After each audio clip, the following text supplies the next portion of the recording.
So we've been in the Sermon on the Mount since right about Easter, and it looks like we're going to be there for quite a while longer. And I don't know if you've been listening to Scott's messages each week, but one thing that I have failed to miss, and it really took me digging into this passage, inserting myself into the text.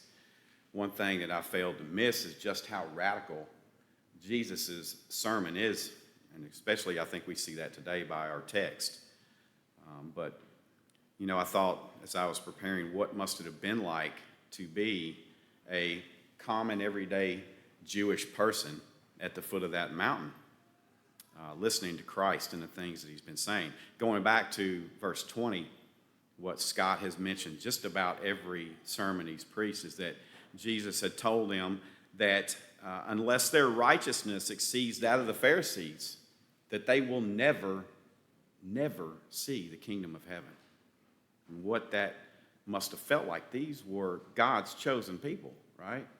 And they're looking at the Pharisees and thinking, man, how can my righteousness ever exceed that of a Pharisee?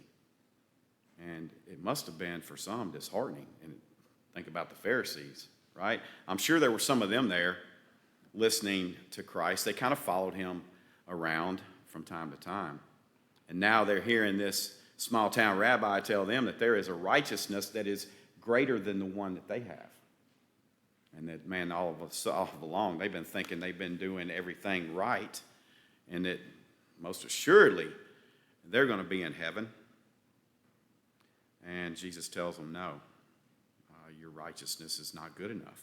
So as we approach our text today, and we think about this idea of outward obedience, that obedience that we see in the Pharisees, I think it's important to recognize that self-righteousness always has something that goes along with it.